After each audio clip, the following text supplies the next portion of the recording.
নমস্কার, সন্ধ্যে 7টায় আমার বাংলা নিয়ে আমি অয়ন। এই মুহূর্তে যে খবর প্রথমেই তুলে ধরবো তা হলো রাজ্য সরকার আবার নিয়োগের পথে এবং রাজ্য সরকারি বিভিন্ন দফতরে শিক্ষক থেকে আরম্ভ করে বিভিন্ন দফতরে নিয়োগ করা হবে বলে জানানো হয়েছে। এখনো পর্যন্ত কথা বলবো, সরাসরি চলে যাব প্রতিনিধি সোমরাজের কাছে। সোমরাজ, কোন কোন দফতরে এই মুহূর্তে খবর যে কোন কোন দফতরে কতজনকে নিয়োগ করা হবে?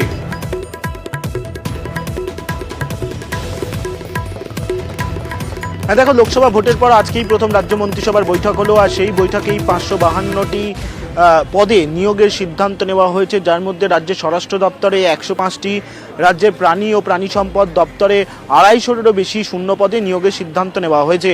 কিন্তু আরও যেটা গুরুত্বপূর্ণ সিদ্ধান্ত, রাজ্যে ফের শিক্ষক নিয়োগের সিদ্ধান্তও নেওয়া হয়েছে। তবে পূর্ণ সময় শিক্ষক নয়, ভলেন্টিয়ার টিচার হিসেবে নিয়োগের সিদ্ধান্ত নেওয়া হয়েছে। উত্তর দিনাজপুর, ঝাড়গ্রাম, পশ্চিম মেদিনীপুর এই 3 জেলায় সাঁওতালি ভাষায় স্কুল চালু হলেও শিক্ষক শিক্ষিকার অভাব দেখা দেয়। মুখ্যমন্ত্রী মমতা বন্দ্যোপাধ্যায় ভোট চলাকালীন প্রচারে এবং তার আগেও প্রশাসনিক বৈঠক চলাকালীন তিনি বলে এসেছিলেন যে তিনি শিক্ষক নিয়োগ করবেন ভলেন্টিয়ার টিচার হিসেবে। তার কারণ, স্থায়ী শিক্ষক নিয়োগ করতে গেলেও সেখানে একাধিক আইনি জটিলতা থেকেই যাচ্ছে। সেই জায়গায় দাঁড়িয়ে প্রায় 90 জনেরও বেশি ঝাড়গ্রাম, পশ্চিম মেদিনীপুর এবং উত্তর দিনাজপুর এই 3 জেলায় 90 জনেরও বেশি ভলেন্টিয়ার টিচার সাঁওতালি মাধ্যমে স্কুলগুলিতে নিয়োগের সিদ্ধান্ত আজ রাজ্য মন্ত্রিসভায় নেওয়া হয়েছে। সব মিলিয়ে 550-এরও বেশি শূন্যপদ পূরণের সিদ্ধান্ত নেওয়া হয়েছে। রাজ্য স্বরাষ্ট্র দপ্তর, রাজ্যের প্রাণী ও প্রাণী সম্পদ দপ্তর, বিজ্ঞান, জৈব ও প্রযুক্তি দপ্তর, একাধিক দপ্তরে এই নিয়োগের সিদ্ধান্ত নেওয়া হয়েছে। কিন্তু তার মধ্যেও গুরুত্বপূর্ণ রাজ্যের স্কুল শিক্ষা দপ্তরে নিয়োগের সিদ্ধান্ত এবং অবশ্যই প্রাণী ও প্রাণী সম্পদ দপ্তরে আজকের মন্ত্রিসভার বৈঠকে সবথেকে বেশি নিয়োগের সিদ্ধান্ত নেওয়া হয়েছে। 250-টিরও বেশি শূন্য পদে নিয়োগ করা হবে। ধন্যবাদ সোমরাজ। আর অন্যদিকে দেউচাপাচামিতে নিয়োগপত্র দেওয়া হলো 264 জনকে চাকরির নিয়োগপত্র দেওয়া হলো দেউচাপাচামিতে। দেউচাপাচামিতে বিরাট কয়লা খনি, কয়লা প্রকল্প, সেই কয়লা প্রকল্পের জন্য জমিদাতা যারা, সেই জমিদাতাদের পুলিশের কনস্টেবল পদে চাকরির নিয়োগপত্র সব মিলিয়ে 1500 জন জমিদাতা চাকরি পেলেন। সিউড়ির ইনডোর স্টেডিয়ামে চাকরির নিয়োগপত্র তুলে দেওয়া হয়। খুবই আনন্দ লাগছে। দীর্ঘ সময় ধরে হচ্ছিল না, এই ভোট ইলেকশন এইসবের জন্য আটকেছিল। তারপরে দীর্ঘ প্রতীক্ষার পর হয়তো আমরা পেয়েছি আজকের দিনে। প্রচন্ড খুশি। আমরা জমিদাতা, আমরা জমি দিয়েছি। খুবই ভালো লাগছে, এতদিন পর আমরা পেলাম, সবার মনের আশাও পূরণ হলো, আমরা প্যাকেজও পেয়েছি নিজের মতো। আমরা খুব খুশি। আমরা চাই আগামী দিনে আরও যারা আছে তারা এইভাবে আমাদের মতোই চাকরি পাক। আমরা সকলে স্বেচ্ছায় দিয়েছি। আমাদেরকে দেওয়ার কারণ মুখ্যমন্ত্রী প্যাকেজ ঠিকঠাক দিয়েছেন, তার জন্যই জমি দেওয়া হয়েছে। আজকে 12 নম্বর এবং 13 নম্বর লটের 264 জন জুনিয়র কনস্টেবল তারা কিন্তু আজকে নিয়োগপত্র পেলেন। এখনও পর্যন্ত প্রায় 1400 নিয়োগপত্র হয়ে গেছে এবং আমরা আরও আগামী দিনে প্রায় 100 জনের মতো গ্রুপ ডি আমাদের নিয়োগপত্র এটা প্রসেসিংয়ের মধ্যে আছে, এটা চলছে। এটা একটা ধারাবাহিক প্রক্রিয়া। অবশ্যই বেড়েছে। এবার দেখাবো শপথ সংঘাতের খবর। শপথে কি আসলে দুই বিধায়কের শপথে ইগোর লড়াই? রাজভবন চাইছে, রাজ্যপাল চাইছেন রাজভবনেই দুই বিধায়ক নতুন নির্বাচিত তৃণমূল প্রার্থী অর্থাৎ সায়ন্তিকা বন্দ্যোপাধ্যায় এবং রেয়াত হোসেন সরকার তারা শপথ নিন। আর সায়ন্তিকা রেয়াত চাইছেন না, বিধানসভাতেই তারা শপথ নেবেন। দেখুন।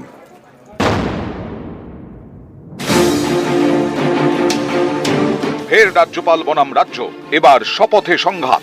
এখনো আটকে বিধানসভার উপনির্বাচনে জয়ী দুই তৃণমূল প্রার্থীর শপথ। রাজ্যপালের বিরুদ্ধে প্রতীকী প্রতিবাদ দেখাতে বুধবার বিধানসভায় ধর্ণা তৃণমূলের দুই জয়ী প্রার্থীর।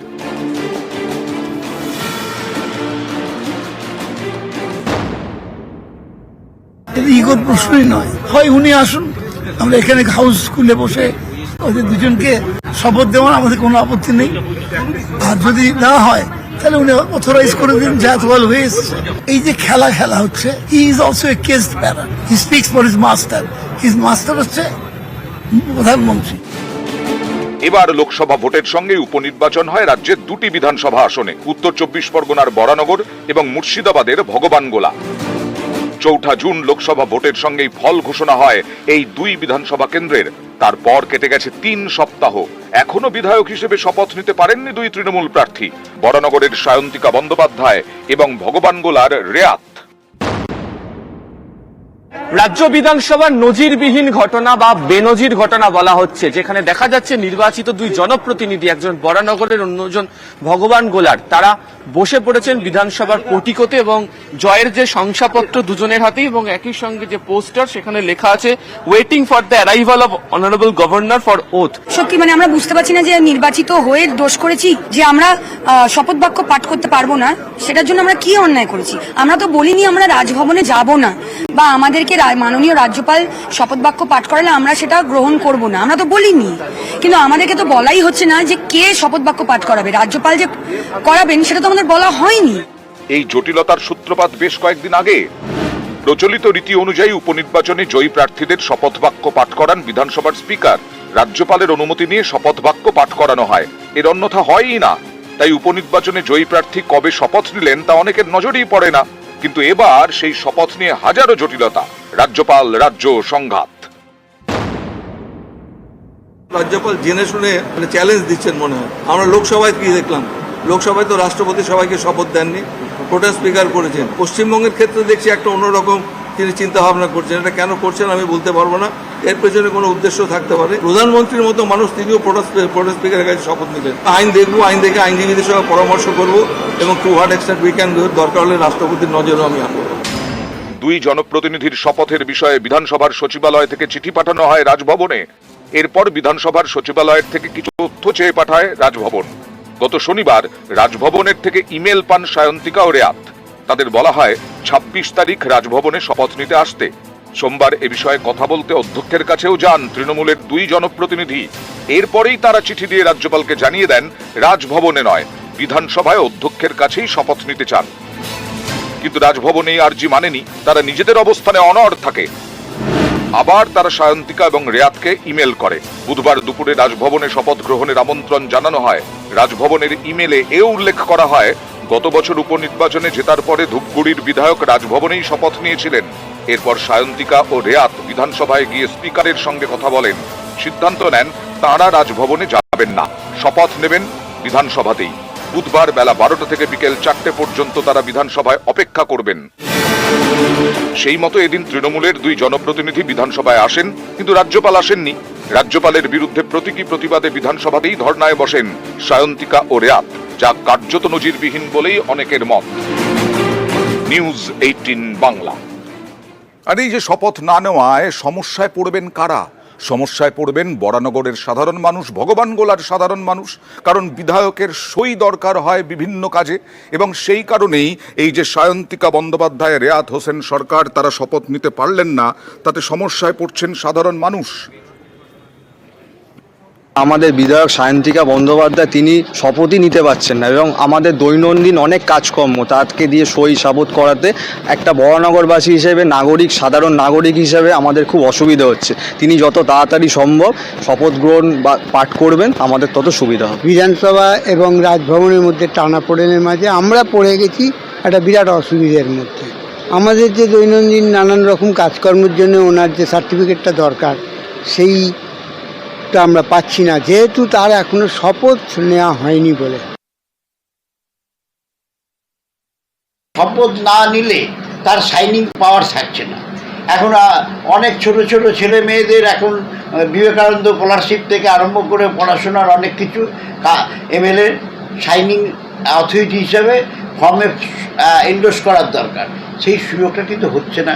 ইনকাম সার্টিফিকেট আমরা দেওয়ার পর একটা হয় চেয়ারম্যান না এমএলএ লাগে, সেই সুযোগটা হচ্ছে না। আজকে সায়ন্তিকা বন্দ্যোপাধ্যায় রাজভবনে ধর্ণা দিয়েছেন। আমরা আবার আরাবুলের বিরুদ্ধে 20-25 লক্ষ টাকা নিয়ে পঞ্চায়েতের টিকিট বিক্রি, পঞ্চায়েতের পদ বিক্রির অভিযোগ করলেন। 25 থেকে 40 লক্ষ টাকা নেওয়ার অভিযোগ। তৃণমূল নেতা খুনের ষড়যন্ত্রেও যুক্ত থাকার অভিযোগ করলেন। কি বিস্ফোরক দেখুন। পঞ্চায়েতের টিকিট দেওয়ার নাম করে 6 লক্ষ টাকা থেকে 15 লক্ষ টাকা পর্যন্ত কেউ কেউ নিয়েছে।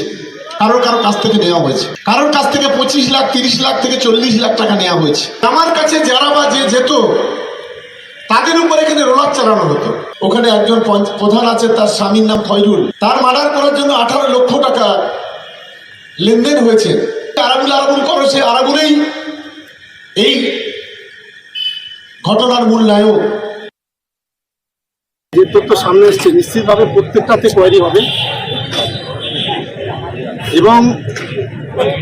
এবং প্রত্যেকটাতে পরবর্তীকালে সেগুলো কোয়ারি করে তার বিরুদ্ধে যাদের ব্যবস্থা নেওয়া হবে। যেগুলো আমাদের অজানা ছিল, অনেক তথ্য আমাদের সামনে এসছে, সেগুলির সময় মতো আমরা জনসমক্ষে তুলে ধরব। আমরাই তুলে ধরি বেআইনি অবৈধ কাজ যাতে প্রশাসনের নজরে আসে। লিলুয়ায় থানার একেবারে নাকের ডগায় রমরম করে চলছে বেআইনি পার্কিং। সেই বেআইনি পার্কিং থেকে তোলা হচ্ছে লক্ষ লক্ষ টাকা। কারা তুলছে, কে তুলছে, কেউ জানে না, হতে পারে না। আর আমরাই সেই খবর করলাম হাওড়া পুরসভার নামে বালি পুরসভা এলাকায় বেআইনি পার্কিং থেকে তোলা। আমাদের খবরের জেরে পুলিশ একজনকে গ্রেফতার করেছে। আনঅথরাইজড পার্কিং, রাস্তা আটকে গাড়ি, অটো, টোটো দাঁড়িয়ে থাকছে, ট্রাফিক জ্যাম হচ্ছে, অ্যাক্সিডেন্ট হচ্ছে, কিন্তু পুলিশ দেখেও দেখে না। আমি বললে তখন একবার সেভ ড্রাইভ সেভ লাইফ করে 7 দিন দেখানোর জন্য, তারপরে আবার যেমন ঘুমিয়ে পড়ার আবার ঘুমিয়ে পড়ে।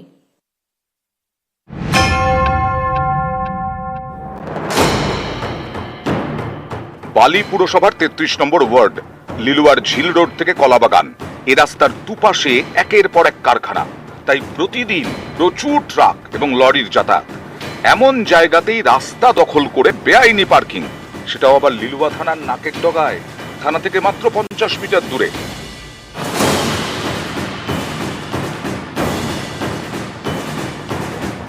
গাড়ি পার্ক করলেই হাতে ধরানো হয় কুপন। এলাকাটি বালি পুরসভার মধ্যে পড়লেও কুপনে হাওড়া পুরসভার নাম। প্রত্যেক গাড়ি থেকে নেওয়া হয় 200 টাকা।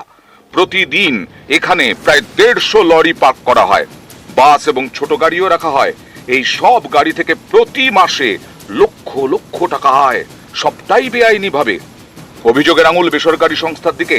তাদের সঙ্গে যোগাযোগের চেষ্টা করা হয়, কিন্তু যোগাযোগ করা যায়নি। कितना रुपया लिया ये पार्किंग के लिए? 200। रुपया लेके आया? हाँ और स्लिप दिया? हाँ, क्या बोल के ले तो ये वो बोला पार्किंग लगता है। পার্কিংয়ের জন্য রাস্তা ছোট হয়ে যাচ্ছে, মানে একটা বাস রুটও আছে, সেই বাস রুটও দেখা যায় না যে বাস আসছে, মানে যেতে আসতে আমাদের খুব সমস্যাই হয় বলতে পারেন। আমাদের নথিভুক্ত পার্কিংয়ের বাইরে যেখানে পার্কিং আছে সেগুলো আমরা পুলিশের সাহায্য নিয়ে সেগুলো আমরা বন্ধ করে দেব, এবং রাস্তা এনক্রোচ করে যদি কেউ কাজ করে আমরা প্রয়োজন হলে আমরা বসবো অ্যাডমিনিস্ট্রেশনের সাথে এবং নিয়ম করে আমরা ওখানে পেনাল্টি বা জরিমানা আদায় করি।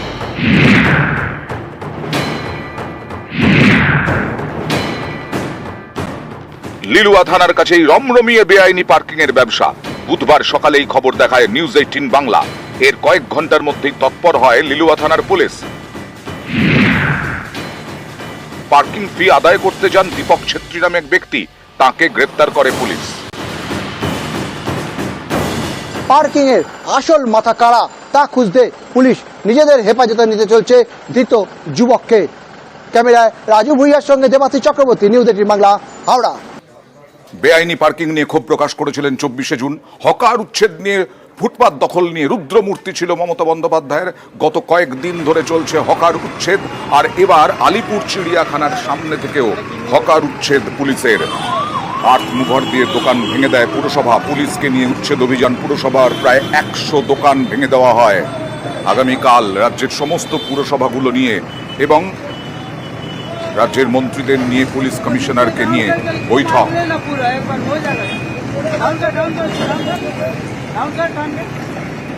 শিলিগুড়িতেও বিধান মার্কেট এলাকায় হকার উচ্ছেদ। শিলিগুড়ির ছবি দেখাবো। এক এক করে বিভিন্ন জেলাতেই সরকারি জমি দখল মুক্ত করতে পুলিশি অভিযান বিধান মার্কেট এলাকায়। এখন কিছু করুন।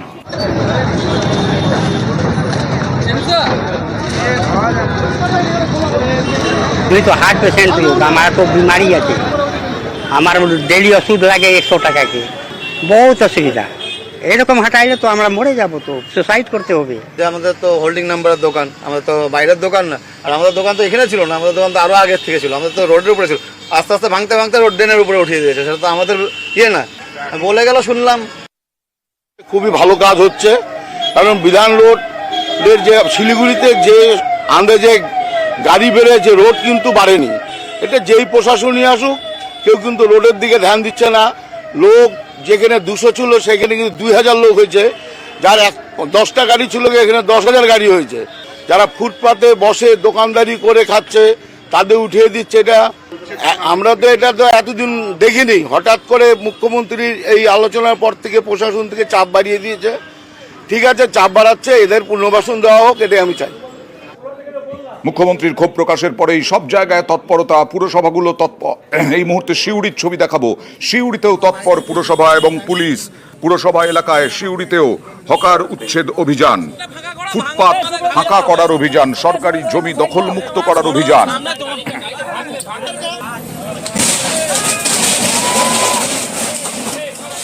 মাননীয় মুখ্যমন্ত্রী যে আদেশ দিয়েছে আমাদেরকে, বিভিন্ন ফুটপাতে যারা ফুটপাত জুড়ে ব্যবসা করছে এবং যারা এনক্রোচমেন্ট আছে এবং যারা মানে ড্রেনের ওপর যারা ব্যবসা করছে তাদেরকে আমরা মাইকিং করছি এবং আমরা আজকে টোটাল মিউনিসিপ্যালিটি টিম অল কাউন্সিলররা আছি, আমরা এখানে উচ্ছেদের জন্য অভিযানে নেমেছি। 3 দিনের মধ্যে যদি না করে, যেসব পথে যেগুলো আছে যারা বসে আছে বা আছে, আমি লিগ্যাল অ্যাকশন নেবো, সব ভেঙে দেবো। হলদিয়াতেও আজকে দিনভর মাইকিং হলো অবৈধ যে সমস্ত দোকান, সেই সমস্ত দোকান সরিয়ে দেওয়ার জন্য।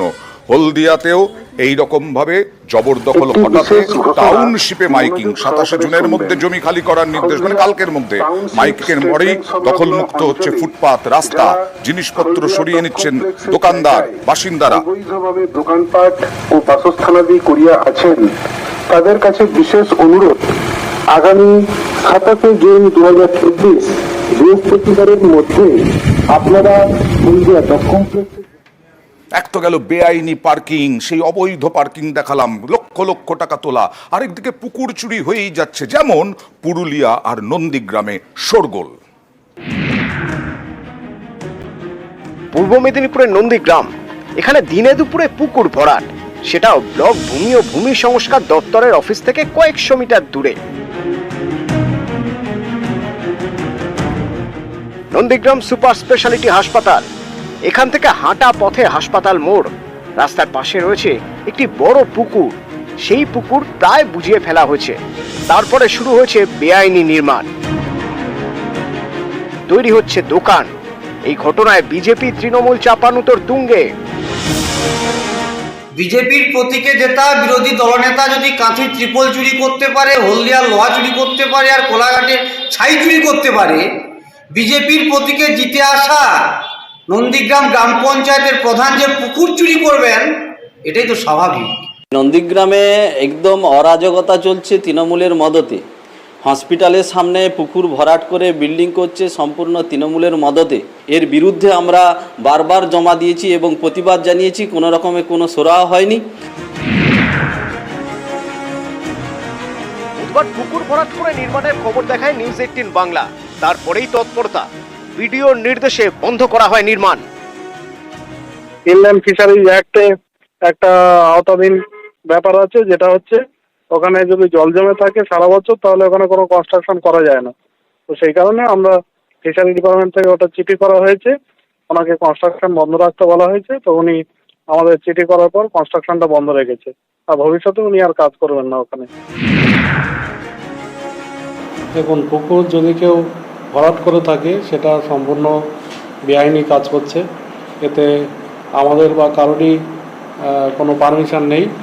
আমরা কে ভরাট করছে বা কিভাবে ভরাট করছে সেটা আমরা তদন্ত করে দেখব এবং যারা এর সাথে যুক্ত আছে তাদের বিরুদ্ধে আইনানুগ ব্যবস্থা নেওয়া হবে। পুরুলিয়া পুরসভার 7 নম্বর ওয়ার্ড, এখানকার রামবাঁধ পাড়া এলাকাতেও পুকুর ভরাট।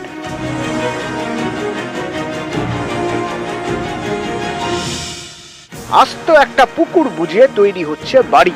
তো সব দেখে গেল, দেখে যাওয়ার পরে আর কোনো কিছু অ্যাকশন হয়নি। আর পুরুলিয়ার প্রশাসন তো ব্যর্থ। দেখি যে দিদির কাছে চিঠি দেবো, আর কি করব?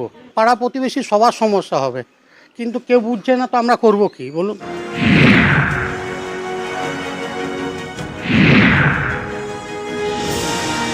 বুধবার পুকুর ভরাটের খবর দেখায় নিউজ 18 বাংলা। এর কয়েক ঘন্টার মধ্যে তৎপরতা শুরু হয়। রামবাঁধ পাড়া এলাকায় যায় পুলিশ, জিজ্ঞাসাবাদের জন্য অভিযুক্তকে ডেকে পাঠানো হয়। আপনার এই খবরের জেরের জন্য আজকে দেখতে পেলাম যে পুলিশ এসেছে, পুলিশ প্রশাসন এসেছে, নানা রকম আপনার ওই যে মালিক মানে বাঁধ ভাতা ছিল তাকে তুলে নিয়ে গেছে। তো আমার আশাবাদী আছি যে পুকুরটা এরপর সংস্কার হয়তো হবে।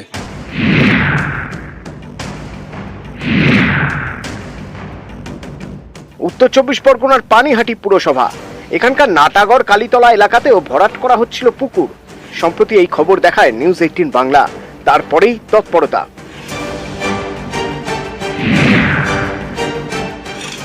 বুধবার পুরসভার কর্মীদের নিয়ে এলাকায় যান কাউন্সিলর, শুরু হয় পুকুর খোঁড়ার কাজ।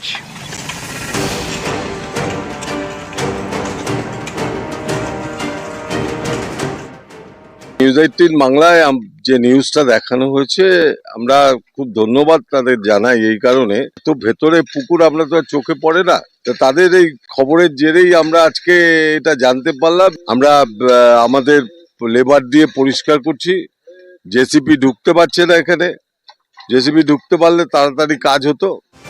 নিউজ 18 বাংলা। এবার একটা গ্রামের মানুষের অদ্ভুত সমস্যা দেখাবো।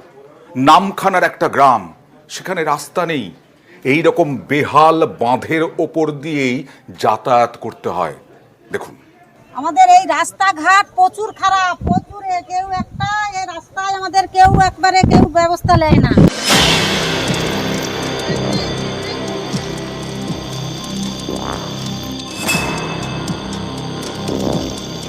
নদীর পাশে মাটির বাঁধ, সেটাই ভাঙনের জেরে দফা রফা। এই বাঁধের সরু পথ ধরেই প্রতিদিনের যাতায়াত, কারণ এ গ্রামে আর কোনো রাস্তাই নেই। আমাদের এই ভাঙা এলাকা দেখতে পাচ্ছ, এই বর্ষাকাল হলে প্রচুর কষ্ট, আর রাস্তা বাটি কিচ্ছু নেই। আমাদের এইটা দিয়ে বাজারহাট যাওয়া হয়, এইটাই দিয়ে সবকিছু, ডাক্তার বলো বাজারহাট বলো যাই যাবতি যেতে হয় এই রাস্তা দিয়ে। আর রাস্তা দিয়ে আমাদের এখানে আর রাস্তা নেই। দক্ষিণ 24 পরগনার নামখানা ব্লকের নারায়ণপুর গ্রাম পঞ্চায়েত, এখানেই ঈশ্বরীপুর গ্রাম, প্রায় 320টি পরিবারের বাস। এ গ্রামে কোনো রাস্তা নেই, যাতায়াত করতে হয় হাতানিয়া দোয়ানিয়া নদী বাঁধের সরু পথ ধরে। দিনের পর দিন ভাঙনের জেরে বাঁধের অবস্থাও বেহাল। বৃষ্টি হলে দুর্ভোগ বাড়ে, তখন বাঁধে গোড়ালি সমান কাদা। সেই কাদা পথ ধরে এগোতে হয় প্রায় 5 কিলোমিটার। তারপর নারায়ণপুর গ্রামে ইটের রাস্তা। স্থানীয়দের দাবি, গ্রামে কেউ অসুস্থ হলে অ্যাম্বুলেন্স ঢোকার উপায় নেই, রোগীকে নিয়ে যেতে হয় ঝোলায় করে নামখানা স্বাস্থ্য কেন্দ্রে, না হলে নৌকায় করে নদী পেরিয়ে কাকদ্বীপ হাসপাতাল। অসুস্থ হয়ে গেলে এইখানে হচ্ছে দোলাই করে এনে বা নৌকায় করে সরাসরি নামখানায় নিয়ে গিয়ে পরিষেবা মোটামুটি স্বাস্থ্য দপ্তরে যায়। কিন্তু রাস্তা না হলে হচ্ছে কি করব, আমাদের এইভাবে দিন কাটাতে হচ্ছে খুব কষ্টের মধ্যে। কখনো লবণ জল ঢুকছে, কখনো বেরোচ্ছে, কখনো আমাদের মোটামুটি বাড়িতে থাকা অসহায় হয়ে যাচ্ছি। ঈশ্বরীপুরে প্রায় 600 মিটারের একটা কংক্রিটের রাস্তা স্যাংশনও হয়েছে, মেগা প্রজেকশন জমা দেওয়া হয়েছে ইরিগেশন ডিপার্টমেন্ট থেকে। আশা করছি দ্রুততার সঙ্গে ঈশ্বরীপুরের যে সমস্যাগুলো যে তৈরি হয়েছে সেই সমস্যাগুলো সমাধান হবে। বর্ষাকালে দুর্ভোগের সীমা থাকে না, কবে এই পরিস্থিতি থেকে এই গ্রামবাসী মুক্তি পাবে সেই প্রশ্নের উত্তর খুঁজছে ঈশ্বরীপুরবাসী। নামখানা থেকে বিশ্বজিৎ হালদার, নিউজ 18 বাংলা। এবার দেখাবো ইচ্ছে থাকলে কত কিছু করা যায়। জেলবন্দি যাবজ্জীবন সাজাপ্রাপ্ত মাওবাদী নেতা অর্ণব দাম জেলে থেকেই পড়াশোনা, তারপরে সেট পাস, এবার বর্ধমান বিশ্ববিদ্যালয়ে ইন্টারভিউ দিলেন। তিনি গবেষক হতে চান। দেখুন, পড়াশোনা করছি, পড়াশোনাটা চালিয়ে যেতে চাই। অর্ণব দাম মাওবাদী নেতা, যাবজ্জীবন সাজাপ্রাপ্ত, অন্ধকার থেকে আলোর পথে, জেল থেকেই একের পর এক পরীক্ষায় সাফল্য। প্রথমে স্নাতক, তারপর স্নাতকোত্তর, জেলে বসে পড়াশোনা করেই সেট পাস। এবার পিএইচডির জন্য ইন্টারভিউ দিলেন বর্ধমান বিশ্ববিদ্যালয়।